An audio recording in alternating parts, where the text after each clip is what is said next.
The world is full of beautiful places, landscapes, buildings, and features. Many of these icons tell a story that provides a glimpse of the past and where we came from, and even more interestingly, where we're headed. Everyone has a responsibility to look after these treasures, yet there are organizations established for the sole purpose of preserving and protecting our icons. The National Park Service is one such organization. The National Park Service is responsible for managing some of the most beautiful, inspirational, and historic features in the world. Established in 1916, the National Park Service began its journey by overseeing 14 national parks, 21 national monuments, Hot Springs Reservation, and Casa Grande Ruin. Today, the National Park Service operates and manages over 400 individual park units, many of which attract global attention. Recognizing the diverse sites that are in the National Park Service portfolio, you can imagine that each park site manages singularly unique features. For example, imagine the differences found at the Wrangell St. Elias National Park and Preserve in Alaska, which is the largest park site at 13.2 million acres, and the smallest park site, Thaddeus Kosciuszko National Memorial in Pennsylvania, which is only 0.02 acres. With each unique park site, there are unique assets. These assets range from a backcountry cabin to a historic battlefield and everything in between. To name just a few examples of unique assets, the National Park Service manages seashores, rivers, monuments, archaeological sites, fortifications, roads, trails, ruins, bunkhouses, and bridges. Additionally, the National Park Service receives assets that sometimes are not considered a primary resource or a significant contributing element. But these assets will still need to be prioritized within each park unit. Unfortunately, the National Park Service does not have enough resources to take care of all of them as well as they would like.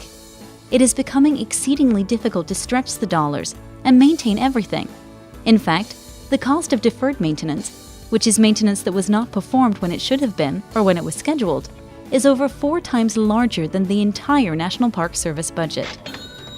This means that the current appropriation would need to be increased by 4 times to bring all of the assets within the portfolio into good condition. Clearly, this is not an option. So, what's the best use of the resources the National Park Service receives? Is it to put inadequate resources towards everything, or a lot of resources towards some things? Historically, the National Park Service attempted the former. That is, they tried to take care of all assets equally. This process performed adequately for a while, but it was soon apparent that this was not a sustainable model. After all, is it worth watching everything degrade altogether? The National Park Service responded with a resounding no. So in 2010, the National Park Service started to re-examine how they could best manage their asset portfolio, given their available resources.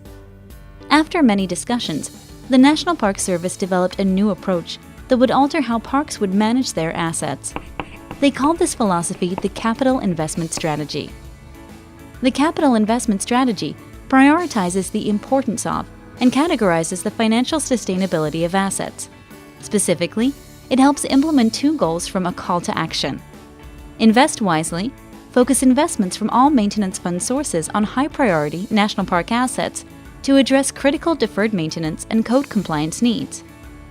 Park Pulse. Assess the overall status of park resources and use this information to improve park priority setting and communicate complex park condition information to the public in a clear and simple way. So how does the Capital Investment Strategy work? The Capital Investment Strategy is a process that leverages asset management tools, such as the Asset Priority Index, Facility Condition Index, Park Asset Management Plans, and the Facility Management Software System with operational and project funding as it relates to lifecycle management. Namely, the Capital Investment Strategy facilitates the allocation of resources and funding to the highest priority assets and identifies how resources are assigned to maintain them.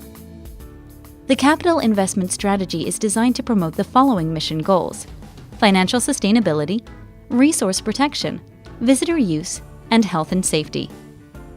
So why is the National Park Service implementing this strategy?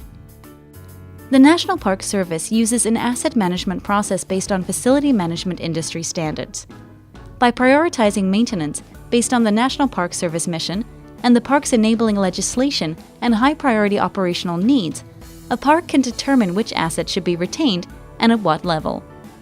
For example, what if equal attention were given to a non-priority asset and a high-priority asset? Remember, historically the National Park Service took this approach. However, now that an asset is identified as high priority, what will happen if more attention is given to it than to a non-priority asset? As you can see, one asset will be maintained at a higher level than the other. So what is the capital investment strategy end result? First, over time, there will be lower deferred maintenance on high-priority assets. This means that assets that are mission-critical and are operationally important will become increasingly in better condition. Additionally, they will be maintained in a better condition because of increased resources and funding allocated to operational, preventative, and recurring maintenance needs. Second, the National Park Service portfolio will be more manageable. There will be difficult decisions. However, the capital investment strategy will outline and document the process for the park to make decisions regarding how to move forward with limited resources. Lower priority assets will deteriorate and may be disposed of. Third, the capital investment strategy will protect and preserve the assets that are contributing elements to the mission of each park within the National Park Service. As unique entities within a larger system, each park has distinctive features specific to their park's operation, and they should be kept available to park visitors. After all, the mission of the National Park Service includes preserving unimpaired the natural and cultural resources and values of the National Park Service for the enjoyment, education, and inspiration of this and future generations. So, it's time to act on our promise to our taxpayers, stakeholders, neighbors, and all those who visit our park system every day.